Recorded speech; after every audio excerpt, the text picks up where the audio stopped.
UTPA baseball did something they hadn't done in 42 years. We'll break down the history.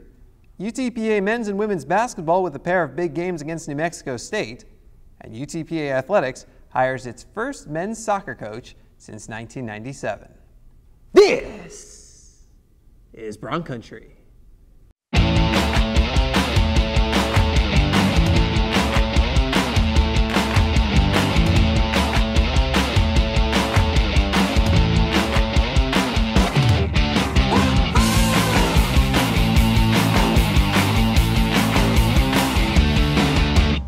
Welcome to Bronc Country. I'm Jonah Goldberg. There's a saying that in baseball, pitching wins championships. Others say it's pitching and defense. But either way, this past weekend, the Broncs put the whack on notice. Broncs hosting Northwestern State to open up the Ogletree Classic. Pick it up in the bottom of the first. 2 on, 1 out for Alex Howe, and he comes up with an RBI single. Brings home Michael Baca. Broncs up 1-0. And when you're facing Sam Street, 1 run might as well be 10. Top 1, Brett Underwood flies out to center field. Joel Atkinson grounds out to shortstop.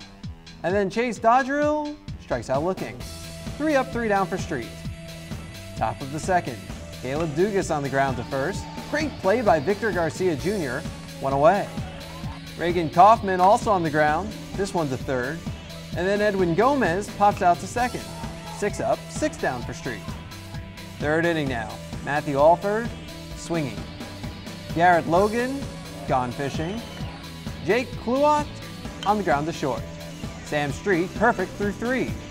Top 4. Underwood grounds out to short. Atkinson, swinging. 11 up, 11 down for Street.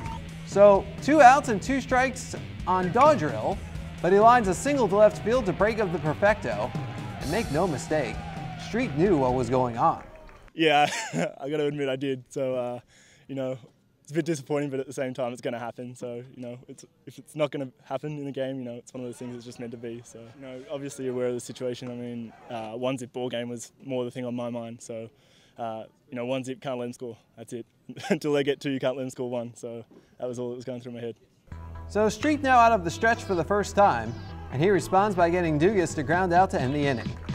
And then, if you can believe it, Street only got better. Top 5, Kaufman flies out to left. Gomez grounds out to second. And Alford flies out to center. Street's 4th 1-2-3 inning of the night, and far from his last. Top 6 now. Logan, just looking. Kluot, swinging. And then Underwood on the ground to short. 7 straight retired by Street. Top 7, more of the same for Street. Atkinson flies out to right. Then Dodgerill, the Demons' only base runner to date, swinging. That brings up Dugas, who works Street's first 3-ball count of the night, but grounds out to short. 1 hitter through 7 for Street. On to the 8th. Kaufman down on 3 pitches. Gomez swinging. And then Alford grounds out. Street with a 1-hitter through 8. 9th inning now. Still 1-0 Broncs. C.J. Webster pinch hitting, and he strikes out. Kluot swinging. 11 strikeouts for Street. He retired 26 of the first 27 batters he faced. After a bloop single and a pair of hit batsmen, the tying and go-ahead runs are in scoring position on 2nd and 3rd, but on 3 and 2, Street gets Dugas to ground out to complete the 2-hit shutout. Broncs win 1-0, and Street earns WAC Pitcher of the Week honors. You know, every time Sam pitches, he keeps us in the game. We know we have a chance to win. And it seems like our defense rises up when he pitches. I mean, he cruised through 8 innings, got in a jam in the 9th. Anybody else, I would have pulled him out after he hit the first batter. But, you know, he's our best guy, and it seems that our defense rises up when he pitches. So we got really good pitching and really good defense. The biggest thing is just to disrupt their timing, so that's where the changeup comes in, the breaking ball, you know, varying the fastball as well. You know, if you can throw a couple different speeds with your fastball, it really acts like another pitch as well. So especially from my arm angle, I feel like I can manipulate it to get different run. So if I can do that successfully, it'll really help out. Broncs facing Prairie View A&M in the first game of the day Saturday. And if you're Blake English, how do you follow Street up? Like this. English retired the first 6 batters he faced and allowed only an infield single through 3. Didn't allow a runner into scoring position until the 4th, and facing a bases-loaded jam in the 5th, retired the final 10 batters he faced. Did so with some help from his defense, too. English pitched 8 shutout innings, scattering 4 hits and 1 walk, while striking out 3. English got all the support he needed in the 3rd. Bases loaded 1 out, and Alberto Morales lifts a fly ball to left field. Scores Brian Ramirez. It's 1-0 Bronx. So, on to the 9th. The Panthers have the tying run at 2nd, and Clayton Haltom gets Walter Wells to ground out. The Bronx win their 2nd straight 1-0 game for the first time since 1972. 3rd time in program history, 1st time the Bronx have done it at home, and the 1st time they've done it against 2 different teams. We thought about that with him. I mean, he's a very good pitcher. I mean, we're counting on him to help us in the WAC, but he pitched outstanding. Again, today our pitching, like you said, it was really, really good, and our defense, outstanding defense. So we were able, again, 1-0. I mean, as you see, I had, 3 strikeouts today. I threw 8 innings, I put up zeros, and, I basically had 21 contact hits. I just kept the ball down and let my defense do the work because, I believe in them. As the game progressed, he got better. Like you said, he retired 10 in a row. I thought his last 3 innings were a lot better than early on in the game. So he settled down. He's got a little feel for the breaking ball, Jonah, and the last 3 innings, I thought he pitched pretty well. Bronx facing Northwestern State in the nightcap, and Matt Harrell was strong early. Gets Chase Dodrill to bounce into a double play to end the 2nd. On to the 4th, Bronx down 3-0. Alex Howe at 3rd with nobody out, and Alberto Morales gets into 1 to left. Off the top of the bullpen wall. RBI double scores Howe. Bronx within 3-1. 2 outs later, it's Evan Mason. RBI single brings Morales home. Bronx within 1, it's 3-2. Next inning, bases loaded 1 out for Brian Stites, and that brings home Victor Garcia Jr. from 3rd. Howe cut down trying to score, but still, the Bronx tie the game at 3. On to the 9th. Bronx down 6-3. 2 on, 1 out, or back to Howe. That's an RBI single. The Bronx pull within 2. They loaded the bases, but couldn't get anyone else across. Demons win 6-4. You know what? They showed tremendous effort coming back and giving us a chance to win in the 9th inning, and that's all you can ask for, the opportunity to win. So I'm very pleased with the way they fought back. Unfortunately, that's the game. Sometimes you're going to get those hits, sometimes you're not. On to Sunday. Bronx facing Prairie View A&M again. Freshman Andrew Padron making his first start, and he was solid. Gets 3 groundouts to start the game. Top 4, Michael Pittman down swinging.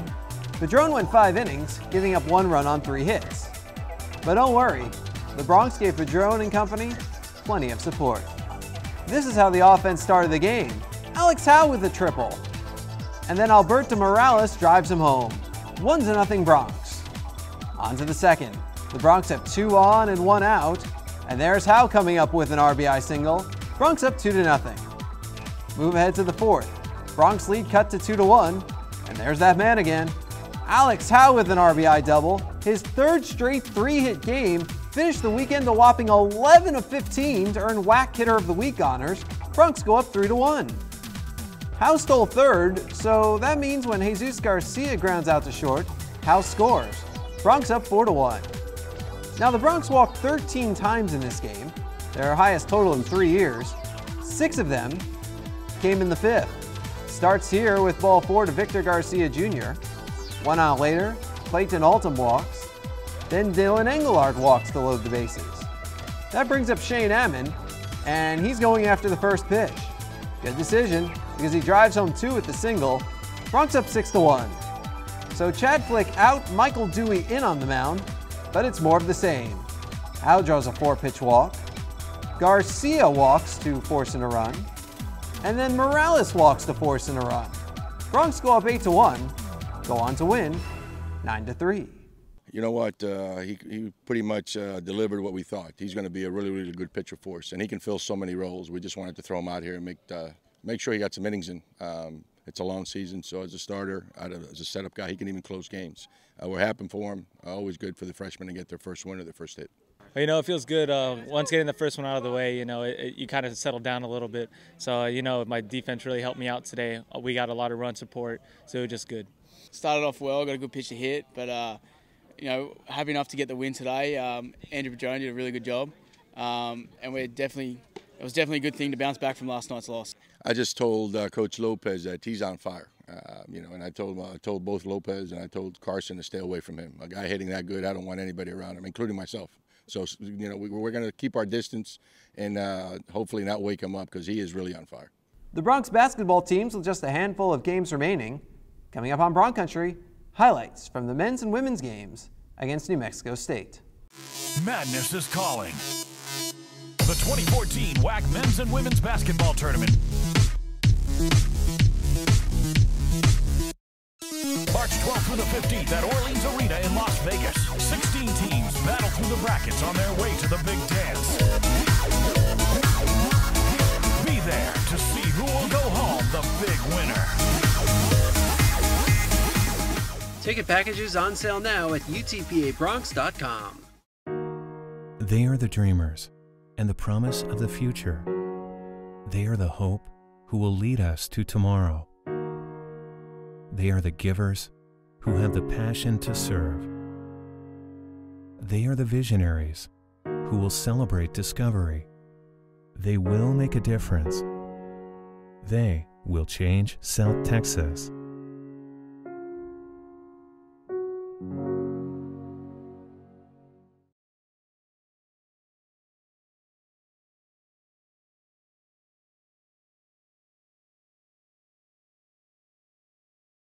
With 4 games left in the regular season for the UTPA basketball teams, each trying to make a move in a bunched-up group in the WAC standings.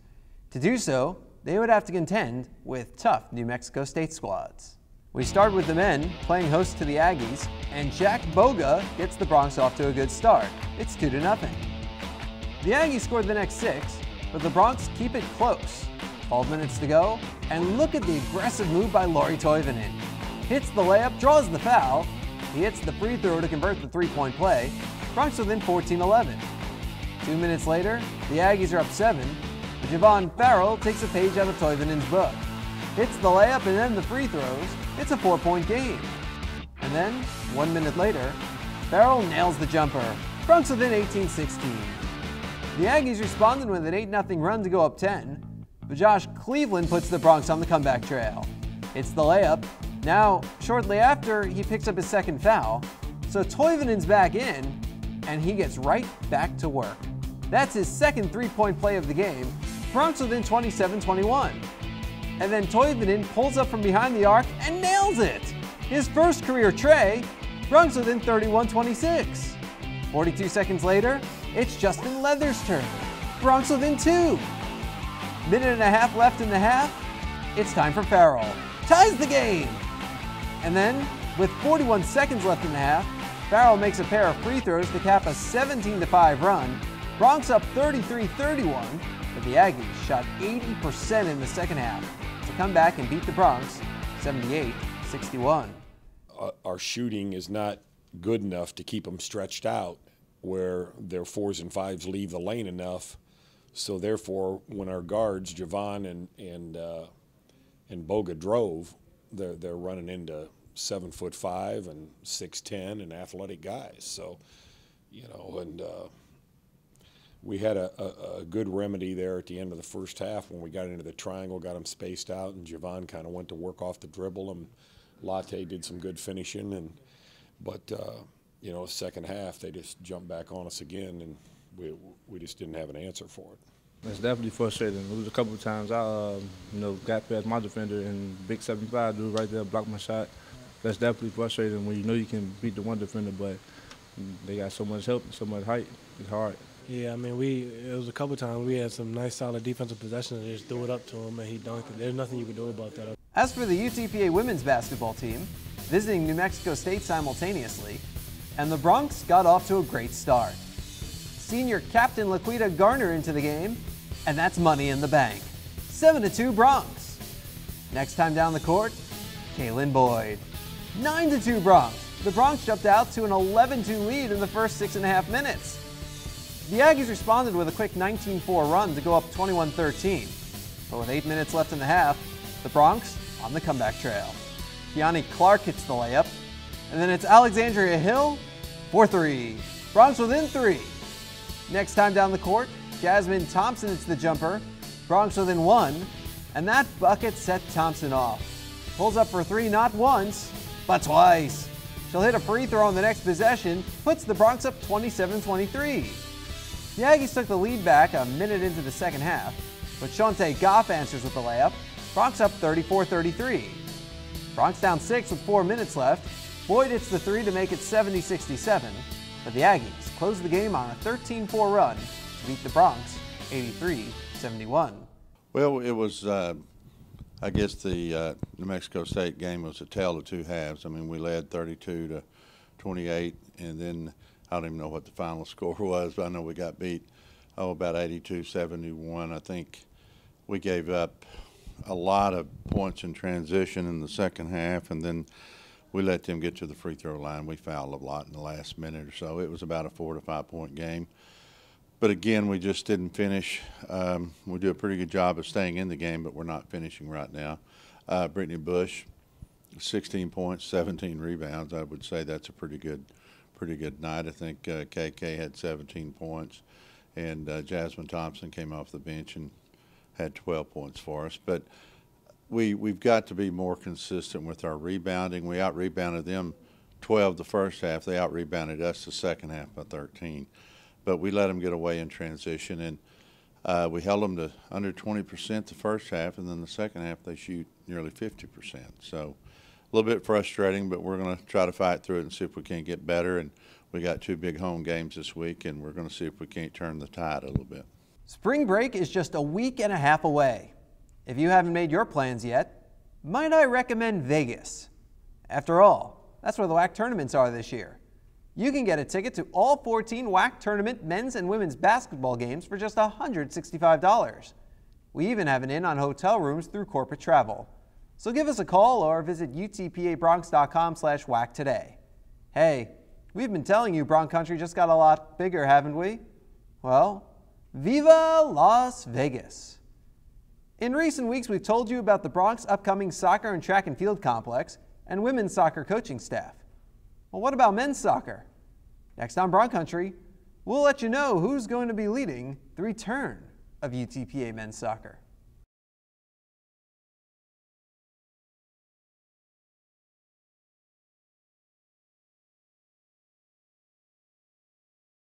From 1987 through 1997, UTPA had a men's soccer team competing at the NCAA Division I level.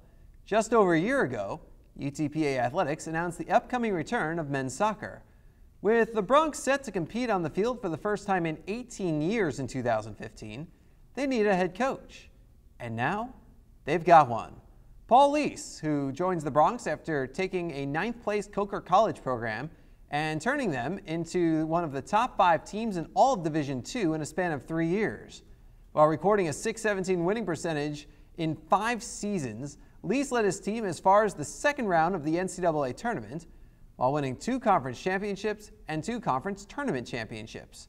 He's coached multiple Major League Soccer players, including United States captain Clint Dempsey. What was unique about Coach Lease was the fact I really liked his, what I would call the total athlete leadership program, from the academics, the athletics, the community service aspect of it.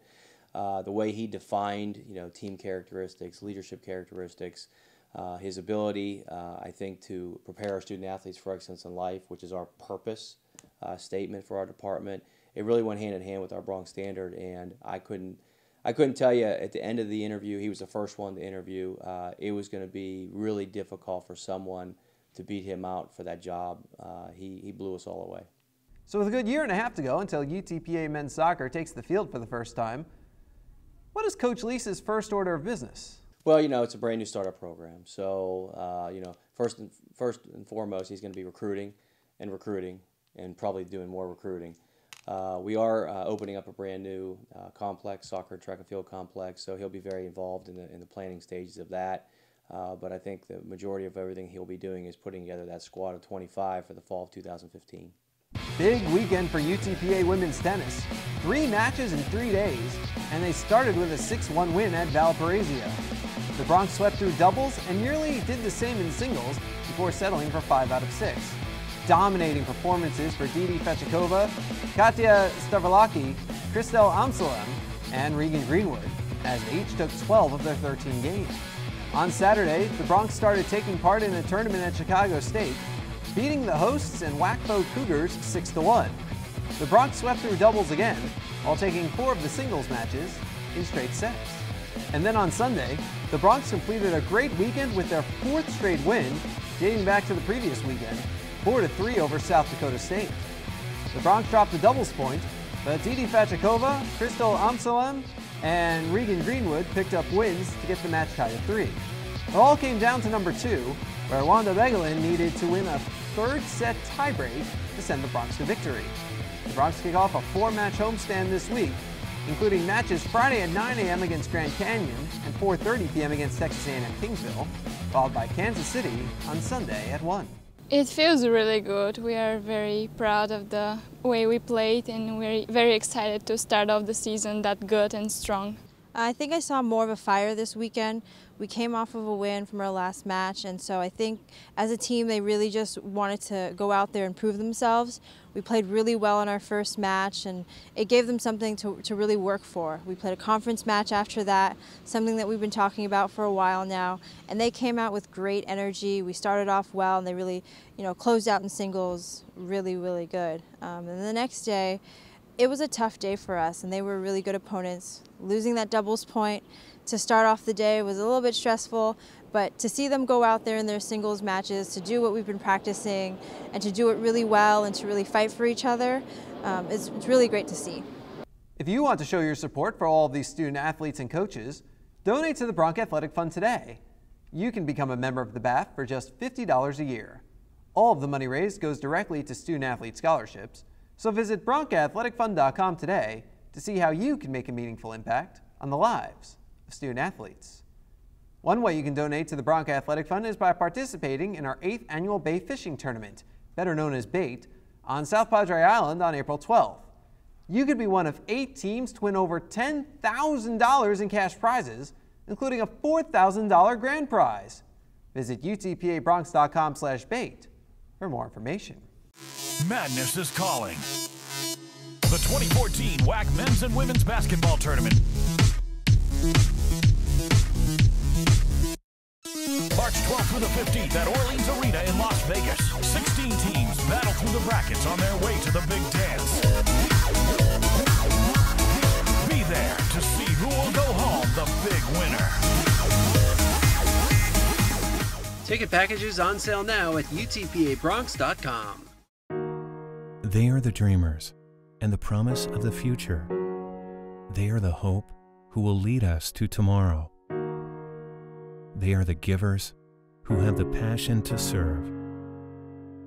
They are the visionaries who will celebrate discovery. They will make a difference. They will change South Texas.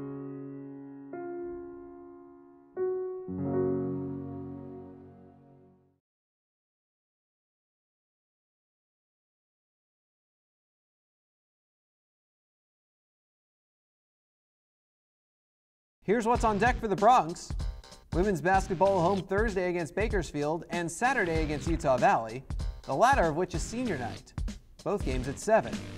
The men play the same 2 opponents, albeit on the road. UTPA baseball plays a 3-game set at Lamar and then completes this road trip at UTSA on Wednesday. Men's and women's tennis with a combined 5 home matches this weekend, hosting WAC opponents Grand Canyon and Kansas City, while the women also play Texas A&M Kingsville. And track and field is in Idaho for the WAC Indoor Championships. We want to thank you for stamping your passport in Bronc Country this week. Schedule another visit for next week. But until then,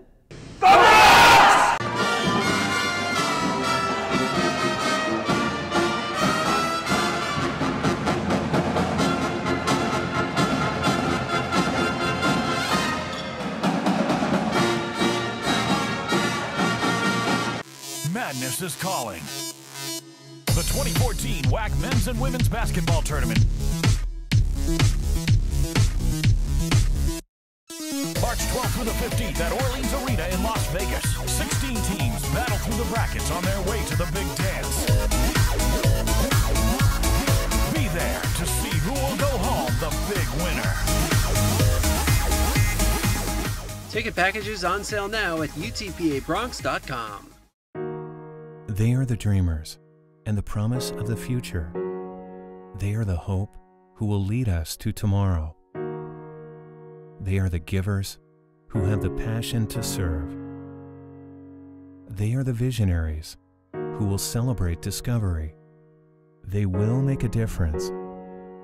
They will change South Texas.